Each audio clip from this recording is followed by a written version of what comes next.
प्रत्येक मनुष्य को अपनी आत्मा के उत्थान के लिए नित्य प्रति उपासना योग में प्रवृत्त होना चाहिए।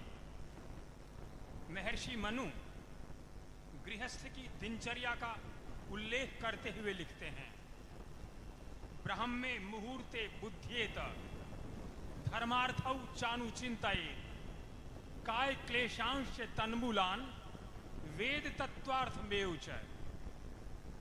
कि प्रत्येक मनुष्य को ब्रह्म मुहूर्त में उठना चाहिए, धर्मार्थौ चानुचिंतये और धर्म और अर्थ का चिंतन करना चाहिए, और शरीर और उसके रोगों के कारणों पर भी विचार करना चाहिए। वेद तत्वार्थ में उच है, और वेदों का जो तत्वार्थ है, वेदों का जो अंतिम लक्ष्य ईश्वर है, उसका चिंतन करना चाहिए। संसार के विभिन्न कार्यों को करने से हमारी शक्ति क्षीण हो जाती है। जैसे बैटरी डिस्चार्ज हो जाती है तो मोबाइल आदि उपकरण काम करना बंद कर देते हैं। संसार के कार्यों को करने के लिए हमें शक्ति चाहिए। वो शक्ति हमको उपासना से मिलती है। बहुत से लोग कहते हैं कि हमारे पास इतने काम हैं, गृहस्थ के, ऑफिस के, व्यापार के, हमें समय नहीं मिलता है या बहुत कम समय मिलता है। उनको ये पता नहीं है कि संसार के कार्यों का संपादन करने के लिए और उनका कुशलतापूर्वक संपादन करने के लिए भी जो शक्ति मिलती है वो हमें ईश्वर की उपासना से मिलती है। अर्थात ईश्वर की संसार के कार्यों का कुशलतापूर्वक संपादन करने के लिए हमें ईश्वर की उपासना करनी चाहिए। महानुभावों, ये जो संसार है ये कष्टों और संकटों से भरा हुआ है। जैसे फूल के साथ कांटे भी होते हैं, उसी प्रकार सुख और दुख आपस में गुथे हुए हैं। यदि हम दुखों से बचना चाहते हैं तो हमें ईश्वर की उपासना करनी चाहिए। ईश्वर की उपासना से हमें वो बुद्धि मिलती है, प्रेरणा मिलती है कि हम दुखों से बच जाते हैं या हमें दुख कम प्राप्त होता है। ये संसार संघर्षों, युद्धों से भरा हुआ है। पग पग पर संघर्ष है, युद्ध है। वेद का एक मंत्र आता है, सक्षीत इंद्रवाजिनो माँ भीम शवसस्पते त्वाम अभि प्रणोनुमोचेतारमपराजितम। सक्षीत इंद्रवाजिनो, हे प्रभु, आपकी मित्रता में आकर हम प्रत्येक संघर्ष में विजयी हों, हम किसी से भय न हो। संघर्षों में विजय प्राप्त करने के लिए हमें ईश्वर की उपासना करनी चाहिए। इस संसार में आकर के मनुष्य अपने लक्ष्य को भूल जाता है। मेरा कर्तव्य क्या है, अकर्तव्य क्या है, मैं किधर जाऊं, मेरे क्या करने से मेरा कल्याण होगा। ये जो सद असत का जो विवेक है, ये ईश्वर की उपासना से मनुष्य को प्राप्त होता है। मंत्र आता है, हिरण्मयेन पात्रेण सत्यस्य अपहितम मुखम। ये संसार है, एक चमकीला पात्र है, जो असली जो ब्रह्म है, जो सत्य है, वो छुपा हुआ है। अपने लक्ष्य को भूल जाता है। सत्य और असत्य के विवेक के लिए हमें ईश्वर की उपासना करनी चाहिए। और जो सर्वोच्च सत्ता, जगन का नियंता परमेश्वर है, उससे रूबरू मिलने के लिए भी हमें ईश्वर की उपासना करनी चाहिए। ऋषि दयानंद सत्यार्थ प्रकाश के 7वें समोल्लास में लिखते हैं, जो सब दिव्य गुण कर्म स्वभाव विद्या युक्त और जिसमें सूर्य चंद्र पृथ्वी आदि लोग स्थित हैं, जो आकाश के समान व्यापक सब देवों का देव परमेश्वर है, जो उसकी ध्यान नहीं करते हैं वो नास्तिक मंदमती दुख सागर में डूबे ही रहते हैं। इसलिए उसी को प्राप्त करके मनुष्य सुख और शांति को प्राप्त करता है। व्यक्ति बाहर से निर्माण करता है। छोटा बालक खड़ा होता है, स्नान करके शीशे के सामने खड़ा हो जाता है, अपने कपड़ों को संवारता है, अपने बालों को संवारता है, बाहर से निर्माण करता है। एक विदेश में भारत के विद्वान गए, उनके सादे वस्त्र थे, कुछ लोग हंसने लगे। उनका लुक एट दिस जेंटलमैन, उनका in your country tailor makes a man और a barber makes a man, but in India character makes a man. चरित्र व्यक्ति को बनाता है, और ये चरित्र निर्माण की जो प्रक्रिया है ये बाहर से नहीं होती, अंदर से होती। हमारे ऋषि मुनि प्रातःकाल ब्रह्म वेला में उठ करके अंदर से निर्माण किया करते, ईश्वर की उपासना में तल्लीन हो जाते। ऋषि जैन नित्य प्रति प्रातःकाल उपासना में बैठ करके देवों का देव जो परमेश्वर है उसके साथ अपना संबंध बना करके आनंद का पान किया करते थे और परमेश्वर से भव्य प्रेरणाएं प्राप्त किया करते थे।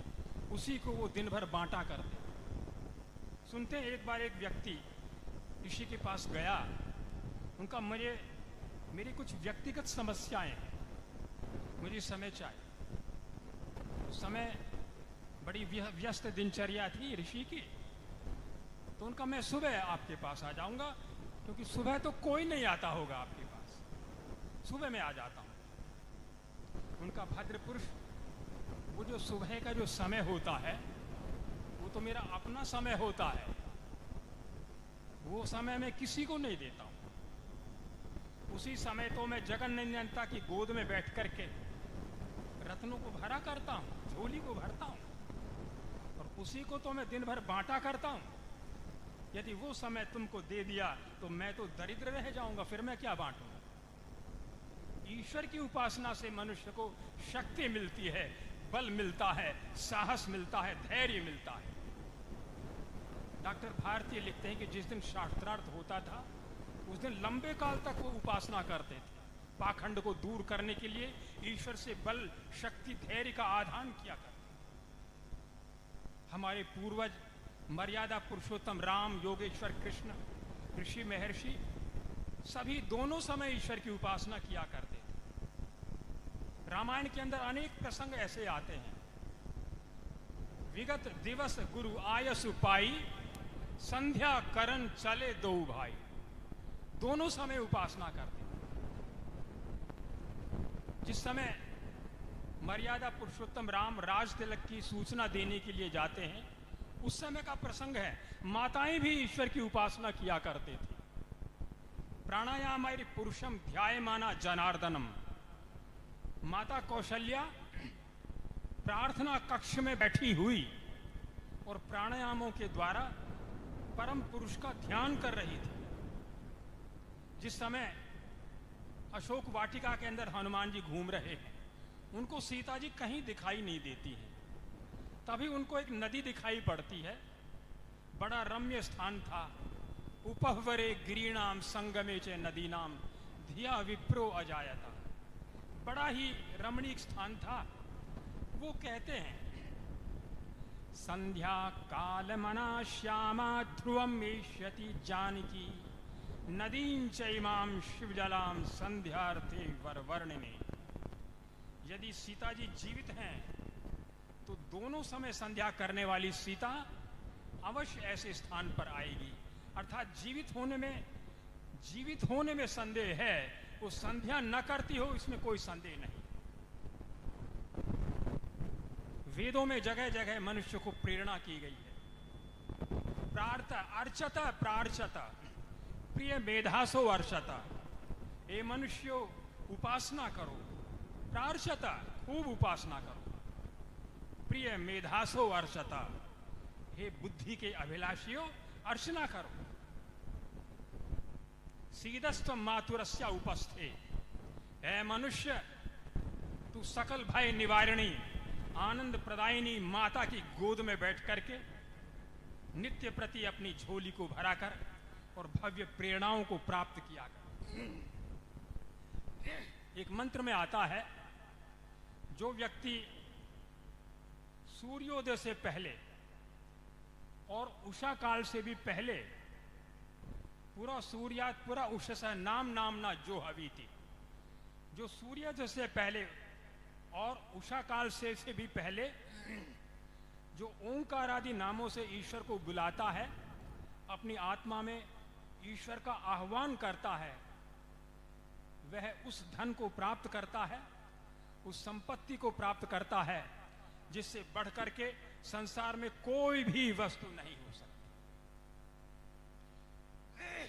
हर रात के पिछले पहरे में एक दौलत लुटती रहती है, जो जागते हैं सो पाते हैं, जो सोते हैं वो खोते हैं। आओ आप सभी एक निश्चित आसन में बैठ जाएं। पद्मासन, स्वस्तिकासन, सिद्धासन, सुखासन, ये 4 आसन हैं जो उपासना काल के आसन माने गए हैं। वैसे आसन की जो परिभाषा है, स्थिर सुखम आसनम, जिसमें स्थिरता पूर्वक और सुख पूर्वक ईश्वर का ध्यान किया जाए, उसको आसन कहते हैं। प्रयत्न शैथिल्य अनंत समापत्तिभ्याम, शरीर से कोई चेष्टा ना करें और अनंत परमेश्वर का हम चिंतन हमें करना है।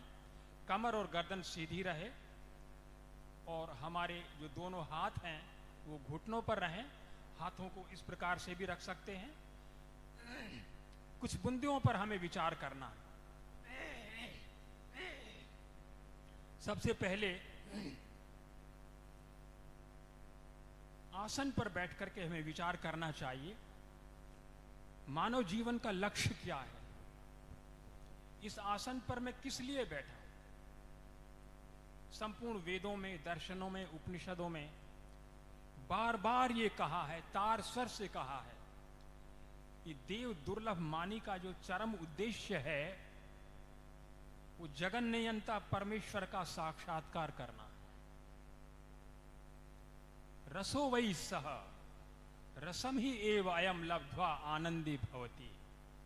वो परमेश्वर आनंद से परिपूर्ण है और जीव उसकी सन्निधि में बैठ करके आनंदित हो जाता है। महर्षि याज्ञवल्क्य कहते हैं, आत्मा वा अरे द्रष्टव्य श्रोतव्यो मंतव्यो निदिध्यासितव्यो मैत्रेयी, आत्मा वा अरे दर्शनेन श्रवणेन मत्वा विज्ञानेन सर्वम इदम विदितम भवति। अरे मैत्रेयी, परमात्मा को जानो, परमात्मा का चिंतन करो, निदिध्यासन करो, उसको साक्षात्कार करो। उसके जान लेने से मनुष्य की जो जान की जो अभिलाषा है, पिपासा है, वो दूर हो जाती। और गार्गी को कहते हैं, यो वै एतद अक्षरम अविदित्वा अस्मात् लोकात् प्रैति स कृपणः, कि जो व्यक्ति परमेश्वर को जाने, इस मानव योनि में चला जाता है, वो व्यक्ति बड़ा कृपण है, दया का पात्र है। जो संसार में ईश्वर को जान लेता है उसी का जीवन सफल है। ये संसार कुछ इस तरह का बना हुआ है महानुभावों, इसमें हम कितनी भी उन्नति करते चले जाएं, हमारे सुखों की मात्रा बढ़ जाएगी, परंतु हमें पूर्ण सुख प्राप्त नहीं हो सकता। कुत्रापि कोपि सुखी न तदापि दुख शवलम इति दुख पक्षे निक्षिपन्ते विवेचकाः। जब परमेश्वर की जगन नियंता परमेश्वर का सानिध्य प्राप्त कर लेता है, उसका साक्षात्कार कर लेता है, तो मनुष्य संपूर्ण दुखों से छूट जाता है। तमेव विदित्वा अति मृत्यु मेति नान्यः पंथा विद्यते यनाय। उस परमेश्वर को जानकर ही मनुष्य मृत्यु आदि दुखों से छूट सकता है, उसका उल्लंघन कर सकता है। दूसरी बात, जब हम उपासना करने बैठें तो हमारे जो सांसारिक संबंध हैं उनको हम भूल जाएं थोड़ी देर के लिए। जब से ये सृष्टि बनी है, कितने प्रियजन मिले हैं, कितने बिछुड़े हैं, कोई गणना नहीं। हमारा जो नित्य संबंध है, हमारा जो शाश्वत जो संबंध है, वो केवल ईश्वर के साथ है। वो परमेश्वर हमारा सच्चा पिता है, माता है, बंधु है, सखा है। इंद्रस्य युज्य सखा, जीवात्मा का जो सबसे निकटतम जो सखा है, जो कभी उसको छोड़ता नहीं है, सदा साथ रहता है, वो उसका ईश्वर है। वेद के शुचि ज्ञान से भी, वेद के शुचि ज्ञान से भी और पावन ज्ञान क्या है? खोज ले प्रभु को हृदय में, और अनुसंधान क्या है न कोई तुल्य जिसके। योग का अभ्यास कर तू, आत्मा में प्रियतम परमात्मा तलाश कर तू, आत्मा में प्रियतम परमात्मा तलाश कर तू। अपने विषय में मनुष्य का अज्ञान रहता है। 5-6 फुट लंबा जो शरीर है, मनुष्य इसी को आत्मा सोल मान रहा है। अपने विषय में अज्ञान को दूर करें। मैं चेतन हूं, तत्व हूं, अजर हूं, अमर हूं, अविनाशी हूं, ना मैं पुरुष हूं, न स्त्री हूं, ना नपुंसक हूं। इस प्रकार से अपने विषय में भी मनुष्य का अज्ञान रहता है, उसको दूर कर। वेदों में बताया है ईश्वर सत्ता है जो सर्वत्र व्याप्त है। ईशावास्यमिदं सर्वम यत्किंच जगत्याम जगत तेन त्यक्तेन भुंजीथा मागृधः कस्य स्विद्धनम। यजुर्वेद के 40वें अध्याय के पहले मंत्र में बता है, जो ईश्वर है संसार के कण कण में ओत प्रोत हो रहा है। तेन त्यक्तेन भुंजीथा, मनुष्य त्याग पूर्वक संसार का भोग कर, संसार से, जगत से अपने चित्त को हटा करके तेरा जो चरम लक्ष्य है वो ईश्वर का सानिध्य प्राप्त करना है। ईश्वर सारे संसार में व्याप्त है और ये सारा संसार व्याप्य है। ऋषि दयानंद सत्यार्थ प्रकाश में लिखते हैं, जैसे गूलर के फल में कीड़े उत्पन्न होते हैं, उसी में बढ़ते हैं और उसी में नष्ट हो जाते हैं, उसी प्रकार से ये सारा संसार ईश्वर में उत्पन्न होता है, ईश्वर में उसका रक्षण होता है, धारण होता है और अंत में ईश्वर में ही विलीन हो जाता है। इसी प्रकार से ईश्वर की व्यवस्था है। उसके बाद विचार करें, मेरा जो मन है वो जड़ है, ये एक यंत्र के समान है। मैं स्वयं ही प्रेरणा करके अच्छे बुरे विचारों को उठाता हूं। इस समय मैं केवल ईश्वर की उपासना करूंगा और दूसरे अन्य विषयों को मैं नहीं उठाऊंगा। यदि असावधानी से मैं उठाता हूं तो मैं उसको रोकने का प्रयास करूंगा। अभ्यास वैराग्याभ्याम तन निरोधा। महर्षि लिखते हैं कि बार बार अभ्यास करने से मनुष्य अपने मन पर नियंत्रण कर लेता है। बार बार अभ्यास करना चाहिए।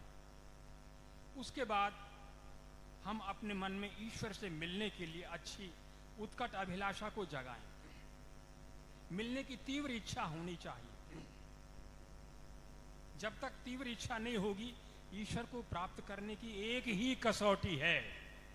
जैसे भूखे को सिवाय भोजन के कुछ भी अच्छा नहीं लगता है, प्यासे व्यक्ति को बिना पानी के वो रह नहीं सकता है, उसी प्रकार से उत्कट इच्छा परमेश्वर की जब होती है तभी परमेश्वर उसको प्राप्त होता है।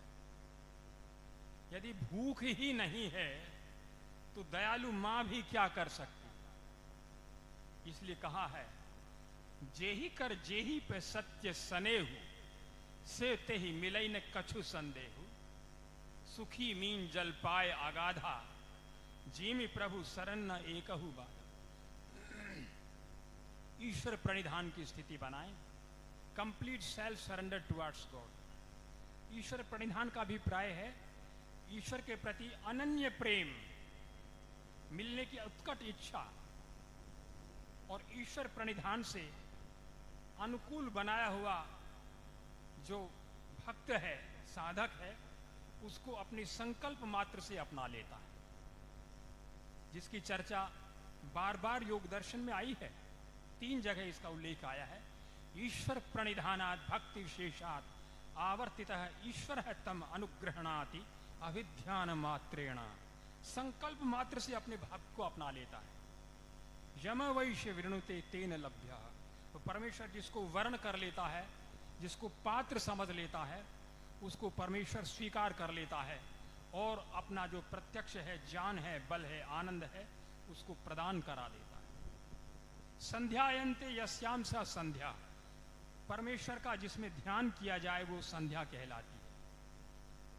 जब जब ईश्वर की उपासना करना चाहें तब एकांत देश में जाकर आसन लगाकर प्राणायाम करके मन को बाह्य विषयों से रोक करके और मन को हृदय, कंठ आदि स्थानों में टिका करके और संयमी होकर के आत्मा परमात्मा का विवेचन करके परमात्मा में मग्न होकर के संयमी हों। जब मनुष्य इन साधनों को करता है तो उसका आत्मा और अंतःकरण सत्य से पूर्ण हो जाता है और जो घड़ी भर भी इस प्रकार ध्यान करता है वह निरंतर उन्नति को प्राप्त होता है। कितने स्पष्ट और सरल शब्दों में ऋषि ने ईश्वर की उपासना की विधि लिखी। महानुभावों, अनेक कारणों से बड़े उच्च योगी के मन में भी तच्छिद्रेषु प्रत्यांतराणि संस्कारेभ्यः योग दर्शन में कहा है, अनेक कारणों से रजोगुण आ जाता है। रजोगुण को दूर करने के लिए हमें पहले उपासना से पहले अपनी आध्यात्मिक स्थिति का संपादन करना चाहिए। कोई अच्छे से भजन है, कोई श्लोक हैं, उनको गाना चाहिए।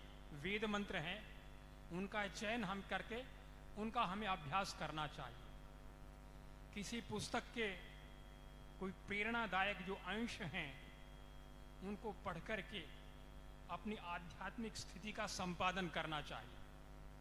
आर्याभिविनय ग्रंथ है, ऋषि ने भक्ति को बढ़ाने के लिए आर्याभिविनय ग्रंथ लिखा। उसकी पहली ही प्रार्थना में लिखते हैं, हे अनंत पराक्रमेश्वर विष्णु, आप हमको अनंत सुख देओ। जो कुछ मांगेंगे सो आपसे ही हम लोग मांगेंगे। आपका तो स्वभाव ही है कि आप अंगीकृत को कभी नहीं छोड़ते हैं, इसलिए हमें निश्चय है आप हमें सदैव सुख देंगे, यह हमें दृढ़ निश्चय। भक्ति का जो सागर है वो उसमें एक तरह से लहरा रहा है। ये दूसरे मंत्र में ऋषि कहते हैं, आप हमको शीघ्र प्राप्त हो। यदि आप थोड़ा भी विलंब करेंगे तो हमारा कुछ भी ठिकाना नहीं रहेगा। इसी प्रकार से और भी अच्छे अच्छे मंत्रों का हमें ऐसे जो हमें प्रेरणा दें, ईश्वर से मिलने की उत्कट इच्छा को जगाएं, ऐसे वचनों को हमें स्वाध्याय करना चाहिए, भजनों को गाना चाहिए। मन को निर्मल बना और मस्तक झुका जगत माता। मन को निर्मल बना और मस्तक झुका जगत माता। आज मैं ध्यान तेरा लगाता। मन को निर्मल बना और मस्तक झुका जगत माता। आज मैं ध्यान तेरा लगाता। पत्ते पत्ते में तेरा पता है, कौन कहता कि तू लापता है।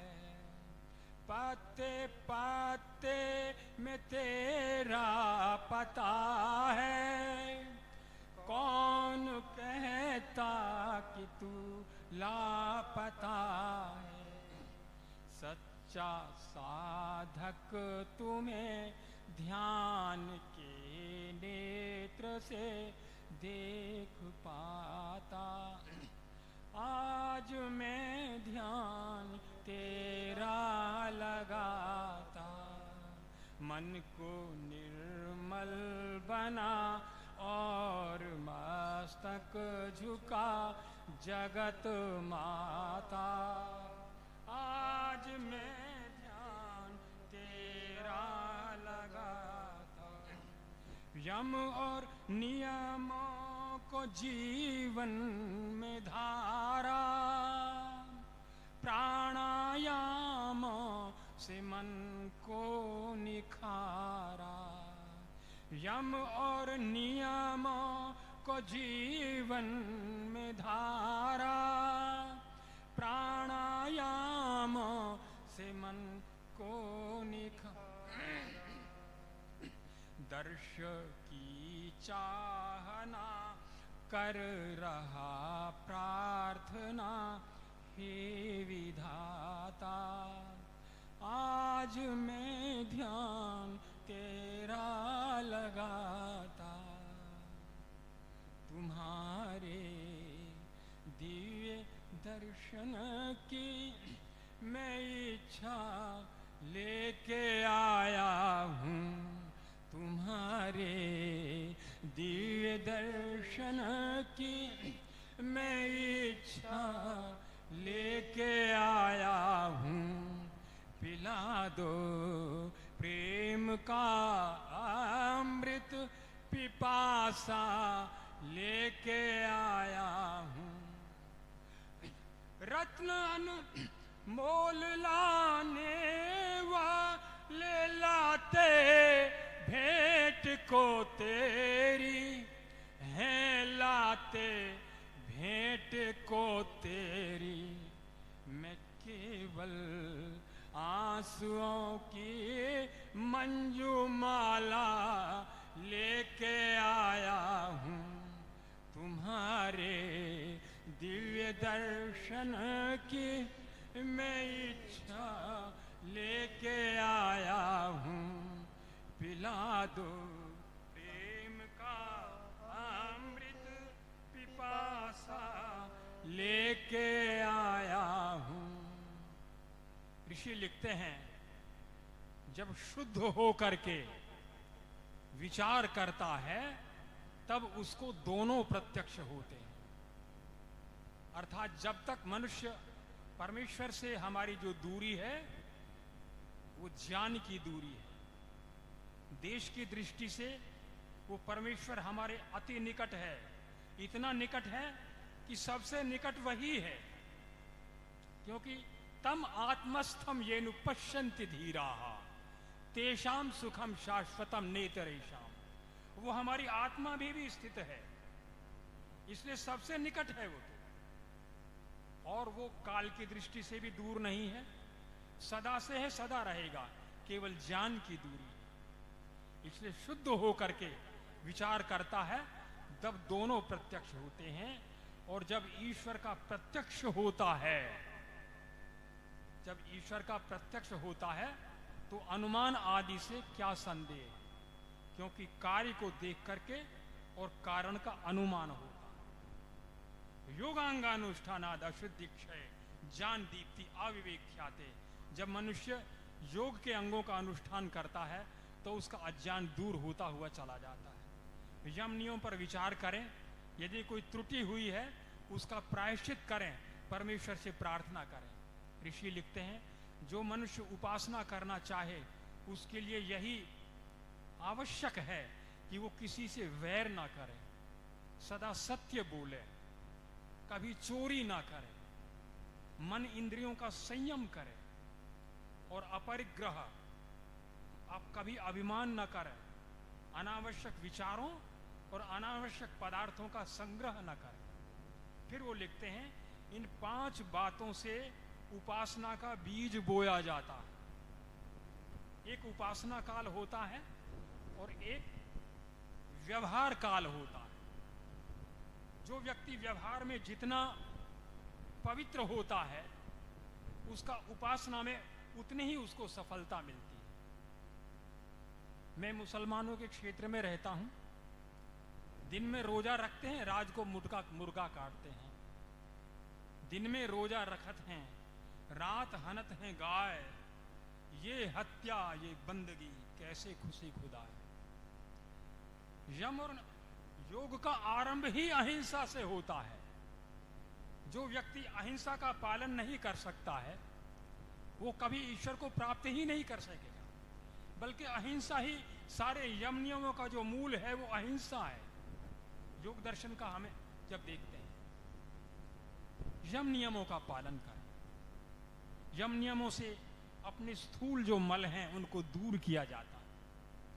फिर आसन प्राणायाम से अपने जो सूक्ष्म मल हैं उनको दूर किया जाता है। प्राणायाम योग की कुंजी है। प्राणायाम से हमारे जो मन के जो स्थूल सूक्ष्म जो मल हैं, विकार हैं, वो दूर होते हैं।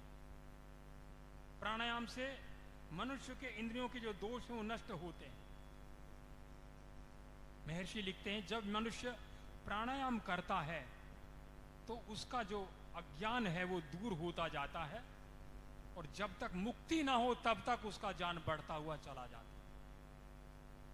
एक मंत्र के भावार्थ में वो लिखते हैं, तपसे स्वाहा तप्यते स्वाहा तप्यमानाय स्वाहा।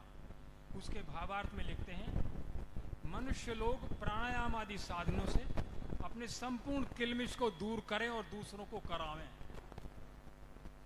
जब मनुष्य प्राणायाम करता है तो उसके जीवन में एक प्रकार से परिवर्तन हो जाता है। इसलिए जो मनुष्य अपने जीवन में क्रांति लाना चाहते हैं उनको संध्या में प्राणायाम का अभ्यास जरूर करना चाहिए। प्राणायाम से ही प्रत्याहार सिद्ध होता है और उसके बाद धारणा, ध्यान और समाधि का जो मार्ग है वो प्रशस्त होता है।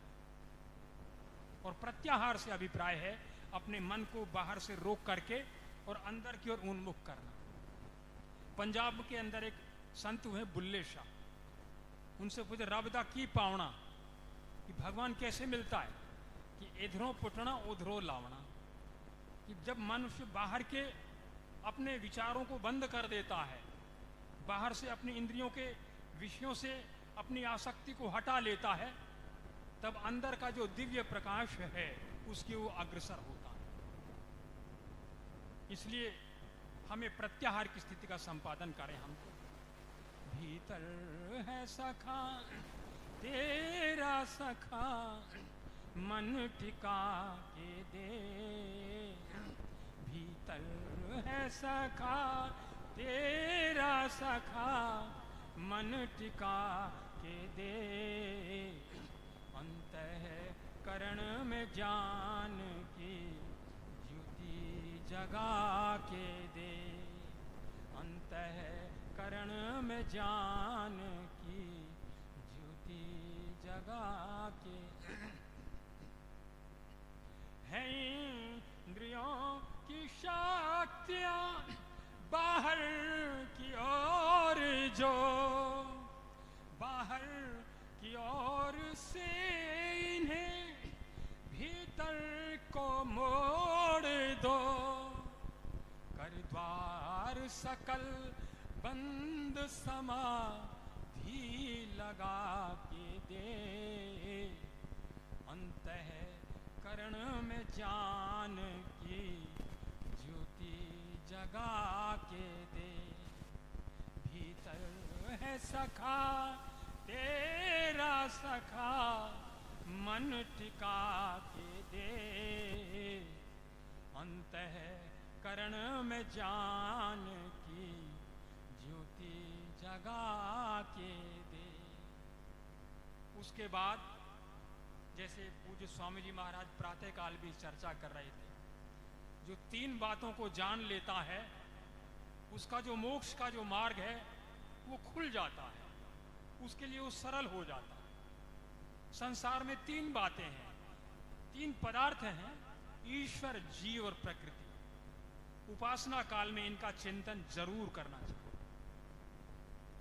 ईश्वर हमारा लक्ष्य है, साध्य है, जीवात्मा साधक है और ये संसार साधन है, इसका चिंतन करना चाहिए। ऋषियों ने सारे वेदों का और संपूर्ण वैदिक वाङ्मय का आलोडन करके, मंथन करके हमें सार रूप के अंदर वो ईश्वर का स्वरूप हमें बतला दिया। कितना सुंदर परिभाषा, ऐसी सर्वांगपूर्ण परिभाषा ईश्वर के स्वरूप की नहीं हो सकती। ईश्वर को उपासना में बैठें तो मध्यम पुरुष में बात करें, शब्द प्रमाण पर पूरा विश्वास करके। ईश्वर मेरे अंग संग है। आगमेना नुमानेना ध्यानाभ्यास रसेन च त्रिधा प्रकल्पयन प्रज्ञाम लभते योगमुत्तमम। आगम प्रमाण पर पूर्ण श्रद्धा होनी चाहिए और अनुमान के द्वारा तर्क के अनुसार ईश्वर का निश्चय करना चाहिए। वो ध्यानाभ्यास रसेन च, और निरंतर प्रतिदिन ध्यान का भी अभ्यास करना चाहिए। 3 साधनों से प्रकल्पयन प्रज्ञाम लभते योगमुत्तमम, अपनी बुद्धि को उन्नत बनाता हुआ वो आसम प्रज्ञा समाधि को प्राप्त कर लेता। मध्यम पुरुष में बात करें, हे प्रभु आप सत हैं, आप सत्तात्मक पदार्थ हैं, कोई कल्पना नहीं है, कोई अंधविश्वास नहीं है। वेद में आपने स्वयं कहा है, प्रभु श्रद्धस्मय धत्त सजनासय।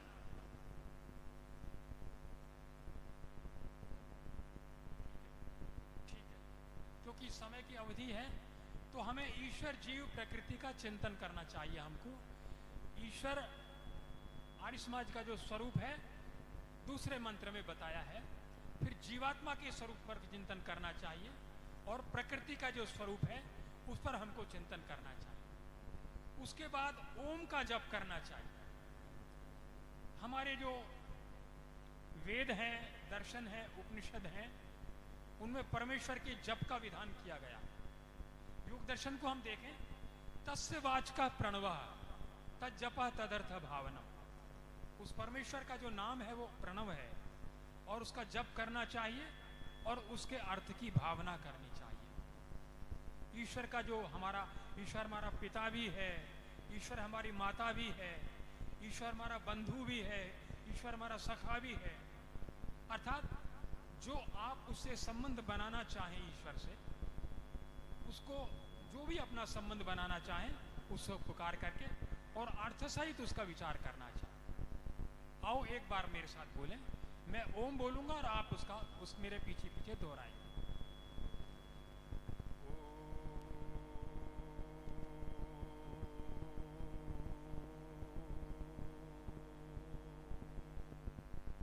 बोलेंगे, हे प्रभु आप सर्वरक्षक हैं। सर्वरक्षक हैं। फिर बोलिए,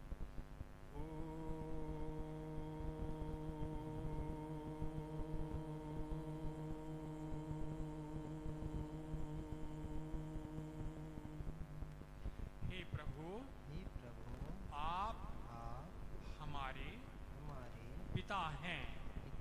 हम आपके पुत्र हैं। आप हमें मार्गदर्शन कीजिए।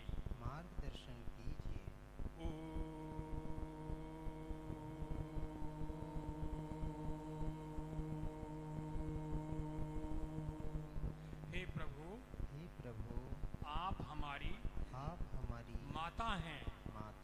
हम आपके पुत्र हैं। कोई भी जो संबंध आपको प्रिय लगे वो बनाना चाहिए। ओम का जप करना चाहिए 10 मिनट। उसके बाद गायत्री मंत्र का जप करना चाहिए। हमारे ऋषि महर्षि इसी का जप करते और कराते आए हैं। जब बालक गुरुकुल में प्रवेश करता था विद्या अध्ययन के लिए, सबसे पहले आचार्य इसी मंत्र का उपदेश किया करता था। तू आज से ब्रह्मचारी है, नित्य संध्योपासन किया कर, ऊपरी शय्याम वर्जय। इसी का जप करते कराते आए हैं और इसके अंदर बुद्धि की प्रार्थना परमेश्वर से की गई है।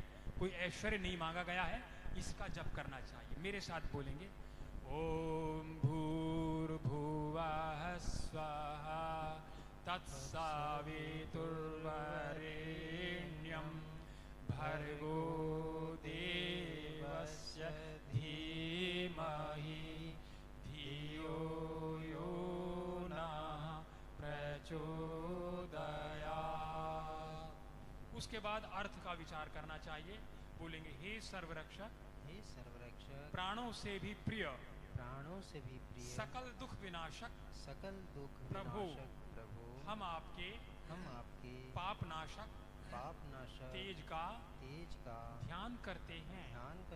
आप हमारी बुद्धियों को सन्मार्ग में पर प्रेरित करें।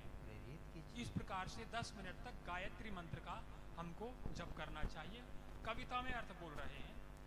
ओम भूर्भुवः स्वः तत्सवितुर्वरेण्यं भर्गो देवस्य धीमहि धियो यो नः प्रचोदयात्।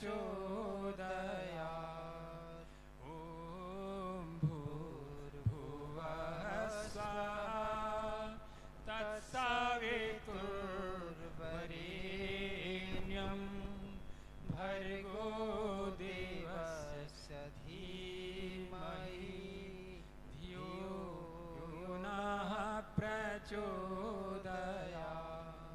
तूने हमें उत्पन्न किया, पालन कर रहा है तू, तुझसे ही पाते प्राण हम, दुखियों के कष्ट हरता है तू। तेरा महान तेज है छाया हुआ सभी स्थान, सृष्टि के वास्तु में तू हो रहा है विद्यमान। तेरा ही धरते ध्यान हम, मांगते तेरी दया। ईश्वर हमारी बुद्धि को श्रेष्ठ मार्ग पर चला। ओम भूर्भुवः स्वः तत्सवितुर्वरेण्यं भर्गो देवस्य धीमहि धियो यो नः प्रचोदयात्। त्र्यम्बकं यजामहे सुगन्धिं पुष्टिवर्धनम् उर्वारुकमिव बन्धनान् मृत्योर्मुक्षीयमामृतात्। हे प्रभु, तीनों लोकों के स्वामी, हम आपकी उपासना करते हैं। प्रभु, हम ये ब्रह्मचर्य, गृहस्थ, वानप्रस्थ, सन्यास, इन 4 आश्रमों में पका करके इस प्रकृति रूपी डाल से छूट जाएं और आपके आनंद को प्राप्त हों। वैदिक संध्या करेंगे, मेरे साथ बोलेंगे। ओम भूर्भुवः स्वः तत्सवितुर्वरेण्यं भर्गो देवस्य धीमहि धियो यो नः प्रचोदयात्। ओम शन्नो देवीरभिष्टय आपो भवन्तु पीतये संयोरविस्रवन्तु नः। देखिए, मंत्र पाठ का नाम संध्या नहीं है। हमें उनके संध्यायन्ते यस्याम स संध्या, मंत्र का अर्थ ही होता है विचार करना। हमें उसके अर्थों पर विचार करना चाहिए। हे सर्वव्यापक प्रभु, मनोवांछित आनंद के लिए और पूर्ण आनंद की प्राप्ति के लिए हमको कल्याणकारी हो, आप हम पर सदैव सदा सुख की वर्षा करें। मानव जीवन का उद्देश्य है अभिष्टय और पीतय, अर्थात धर्म, अर्थ, काम और मोक्ष को हम प्राप्त हों। ओम वाक् वाक्, ओम प्राणः प्राणः, ओम चक्षुश्चक्षुः, ओम श्रोत्रं श्रोत्रम्, ओम नाभिः, ओम हृदयम्, ओम कंठः, ओम शिरः, ओम बाहुभ्यां यशोबलम्, ओम करतल करपृष्ठे। हे प्रभु, ये जो शरीर है धर्म अर्थ काम और मोक्ष का ये जो साधन है ये शरीर है। पहला सुख निरोगी काया। प्रभु मेरा शरीर आयु पर्यंत स्वस्थ हो, निरोग हो, बलवान हो। ओम भूः पुनातु शिरसि ॐ भुवः पुनातु नेत्रयोः ॐ स्वः पुनातु कण्ठे ॐ महः पुनातु हृदये ॐ जनः पुनातु नाभ्याम् ॐ तपः पुनातु पादयोः ॐ सत्यं पुनातु पुनः शिरसि ॐ खं ब्रह्म पुनातु सर्वत्र। हे प्रभु, मेरी इंद्रियां सशक्त हों, बलवान हों, लेकिन मेरी इंद्रियां पवित्र भी हों। मैं अपनी मन इंद्रियों से कोई भी पाप का आचरण न करूं, जिससे मैं आपका दंड के भागी हूं। प्रभु, मेरी इंद्रियां पवित्र हों और मैं इनसे शुभ कर्म करता रहूं। ओम भूः ॐ भुवः ॐ स्वः ॐ महः ॐ जनः ॐ तपः ॐ सत्यम्। ओम शन्नो देवी राभिष्टाय आपो भावन्तु पीताये संयोराभिस्रावन्तु नः। ॐ ऋताञ्च सत्यं चाभिद्धा तपसोऽध्यजायत ततो रात्र्यजायत ततः समुद्रो अर्णवः ॐ समुद्रादर्णवादधि संवत्सरो अजायत अहोरात्राणि विदधत् विश्वस्य मिषतो वशि ॐ सूर्याचन्द्रमसौ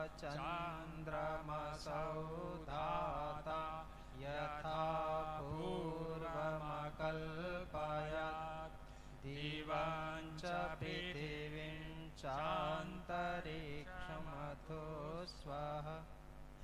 ओम प्राचीदिगग्निराधिपति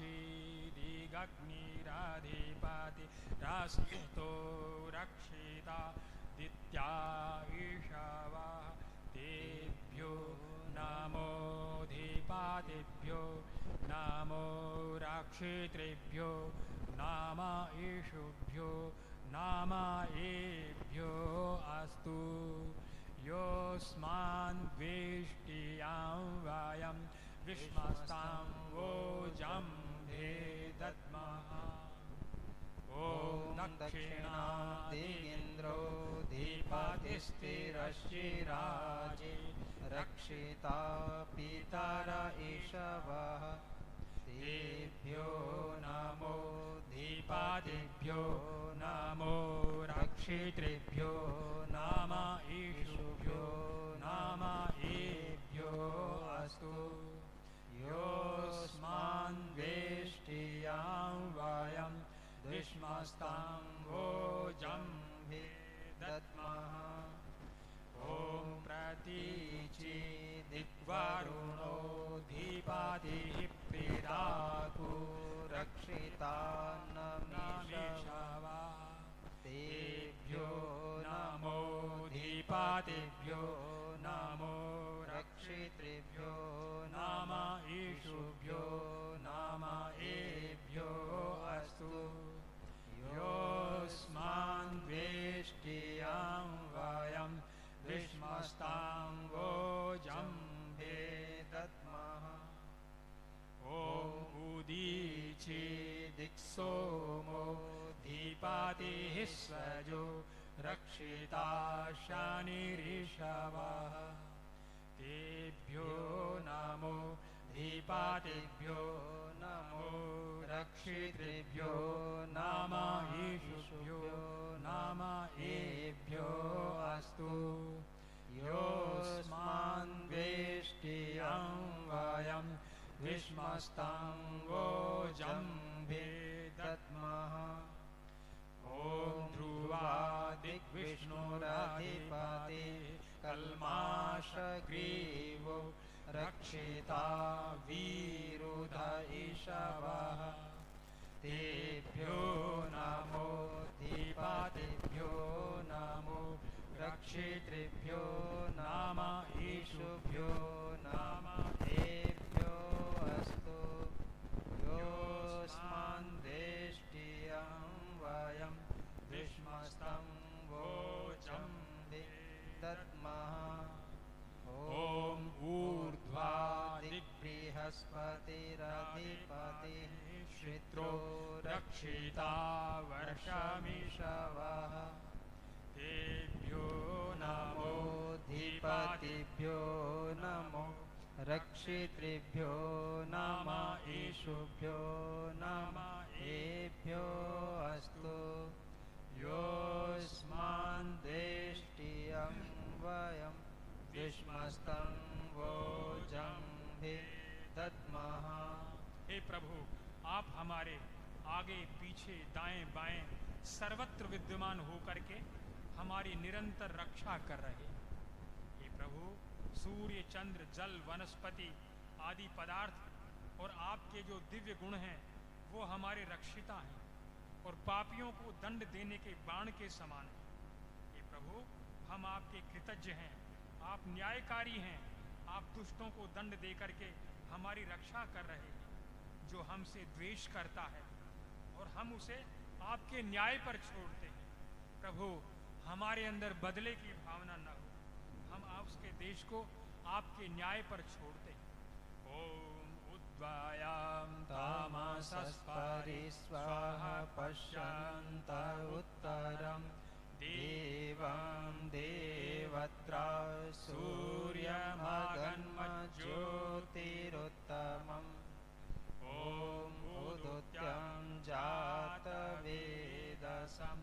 देवां वहन्ति केतवः दृशे विश्वाय सूर्यम् ॐ चित्रां देवानामुदगादनीकं चक्षुर्मित्रस्य वरुणस्याग्ने आप्राद्यावा पृथिवी आन्तरिक्षं सूर्य आत्मा जगतस्तस्तुषश्च स्वाहा ॐ तच्चक्षुर्देवहितं पुरस्तात् शुक्रमुच्चरत् पश्येम शरदः शतं जीवेम शरदः शतं शृणुयाम शरदः शतं प्रब्रवाम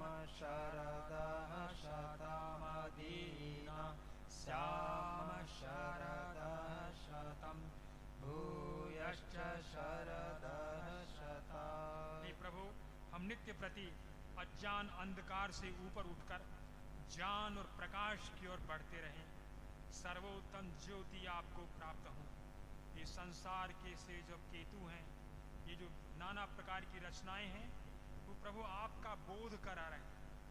आप ही इस जड़ और चेतन जगत के आत्मा हैं, आधार हैं।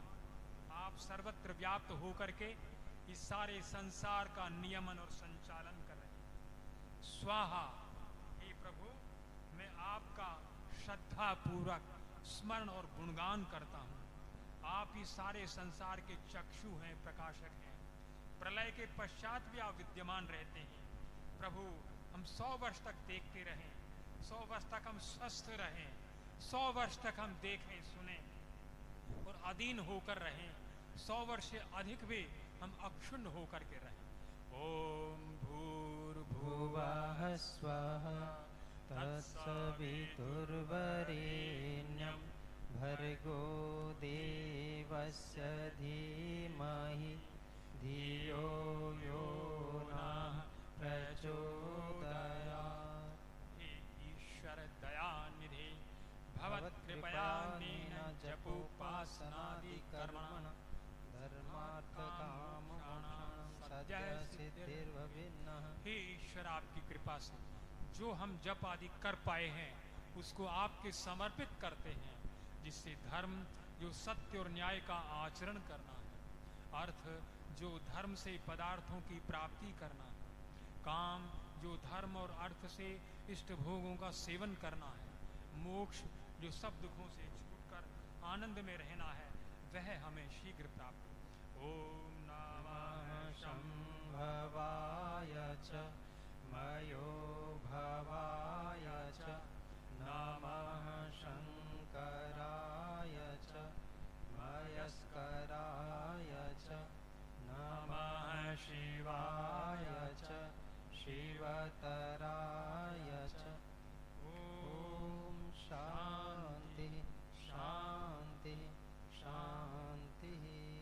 हे करुणामय प्रभु, मैं आपका कोटिशः धन्यवाद करता हूँ। मेरी समर्पण रूपी भेंट को स्वीकार करो, मेरा प्रणाम बार बार स्वीकार करो। मुझे अपना ज्ञान, बल, तेज, साहस, दिव्य आनंद प्रदान करो। भव सागर से मेरी नैया पार करो। आप सभी ओम का उच्चारण करेंगे मेरे साथ। पहले श्वास को भर लेंगे।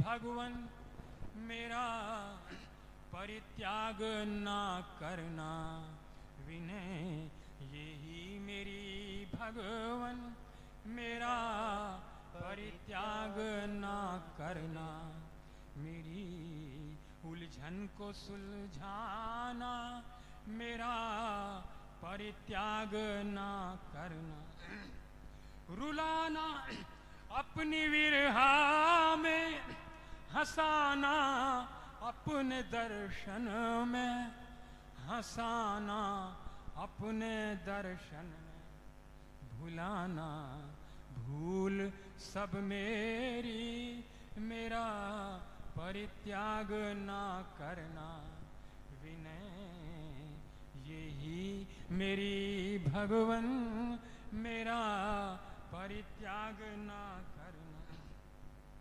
चलाना चाल अपनी ही, बताना बात अपनी ही, बताना बात अपनी ही, कराना अपनी ही करनी, मेरा परित्याग ना करना, विनय यही मेरी भगवन मेरा परित्याग ना करना, बिठाना संग अपने ही, बिठाना संग अपने ही, चढ़ाना रंग अपना ही, चढ़ाना रंग अपना ही, कराना अपनी ही करनी, मेरा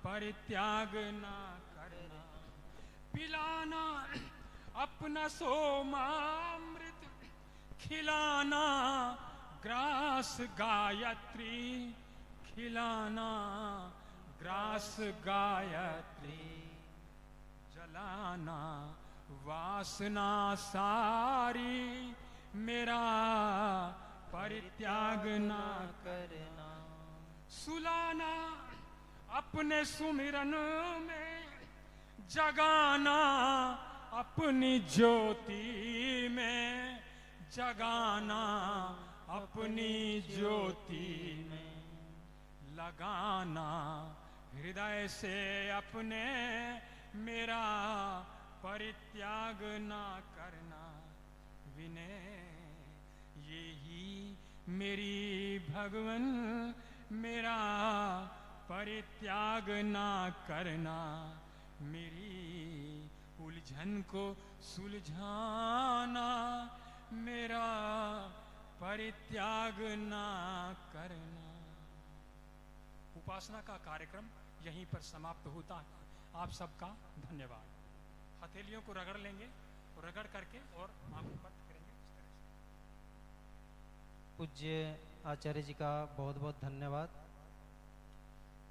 इन्होंने जो बहुत सारे प्रमाण वेदों के और उपनिषदों के और अन्य शास्त्रों के उपस्थापित किए, जिनके माध्यम से आचार्य जी ने बताने का यही प्रयास किया कि हर समय हम ईश्वर से जुड़े रहें, ईश्वर प्रणिधान करें और उपासना 2 समय अवश्य करें।